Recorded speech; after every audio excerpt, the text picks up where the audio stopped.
All those haughty heroes better watch out. It's open season.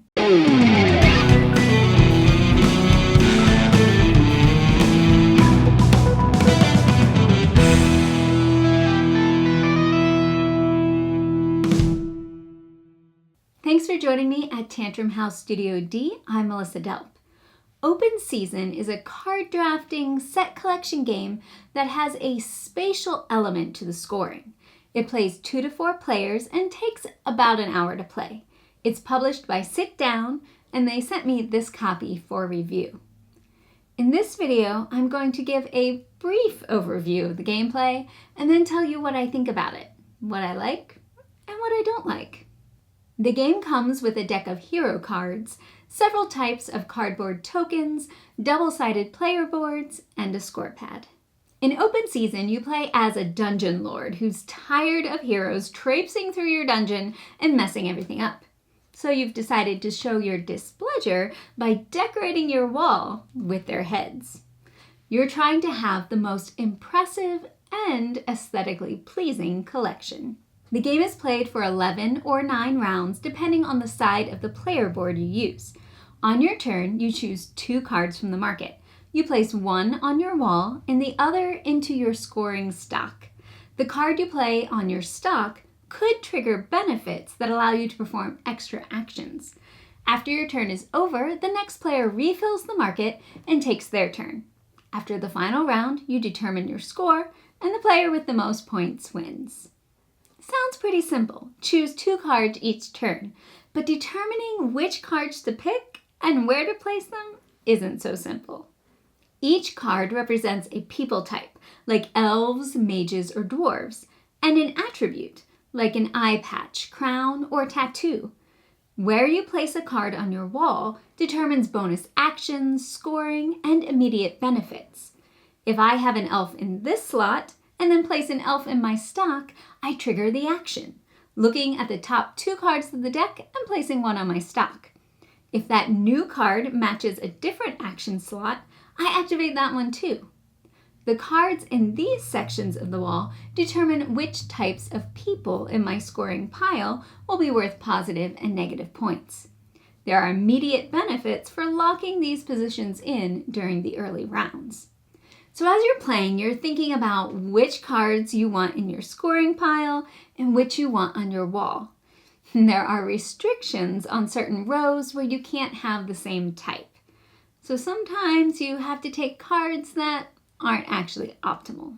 If you want an even more puzzly, mind-bending experience, play with the expert tiles.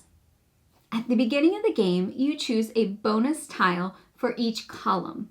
If all the cards you place in the column have the same attribute, like they all have earrings, you activate the tile. Some have immediate benefits, and some have endgame scoring. I enjoy the added challenge of playing with the expert tiles.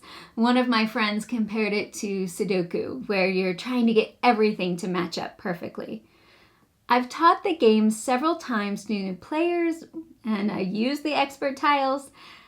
I think it's probably a bit much for the first game, especially since new players aren't familiar with the scoring and the game flow. The tiles do add some extra complexity that can slow down a learning game. From now on, I'll probably teach it without the expert tiles, but if everyone's already played, I'm definitely adding them in. I love puzzly games, and this one fits the bill. Here are some other things I like about Open Season. You can set up some fun combos with triggering multiple bonus actions on your turn. There's also a good amount of variability in the game with the expert tiles and the double-sided player board. The shield side has fewer spaces on the wall, so it will be a shorter game. Also, the endgame scoring opportunities are different. If you wait to fill the action slots until later rounds, you can activate more scoring, but you'll give up those sweet combos. I also appreciate that the game comes with a double-sided score pad, one specific to the horn side of the board and the other to the shield side. Now, the scoring is something that could bother some people, so I'm going to transition into the potential negatives for the game. All scoring is done at the end of the game, so it does take a bit of time. Some of the scoring refers to the people types and some to the attributes, so you'll need to arrange your cards multiple ways to tally the different conditions. I do think that the score pad helps keep things organized and on track though, so good score pad. As far as the pre-planning and strategizing goes, there's not much you can do until the market refreshes at the beginning of your turn.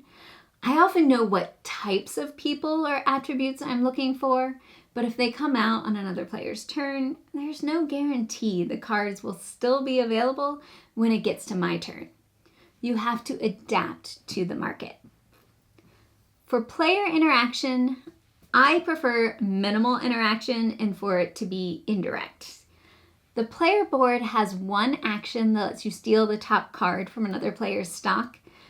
This doesn't feel too mean since the targeted player can replace the card with one from the market or the top of the deck.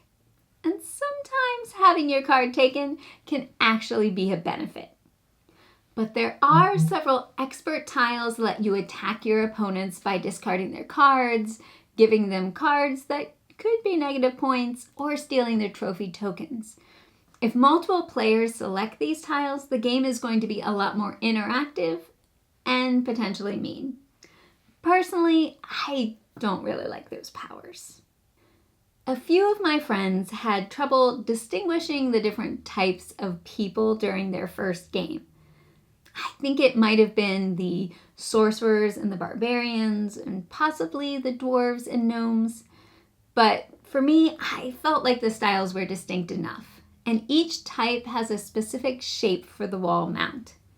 The attributes are labeled nicely with an icon and an illustration. Overall, I've enjoyed my plays of Open Season. I saw an early prototype of this at Gen Con 2023 and was intrigued by the concept. The theme is a little weird, putting heads on your wall, but it doesn't feel gruesome or evil when you're playing. I especially like the puzzliness of playing with the expert tiles. I would say that this isn't a difficult game. Choose 2 cards from the market, but it offers interesting decisions and even some push your luck type moments. When we have a group of 3 or 4 players and want something that lasts about an hour, Open Season from Sit Down is going to be one of my suggestions.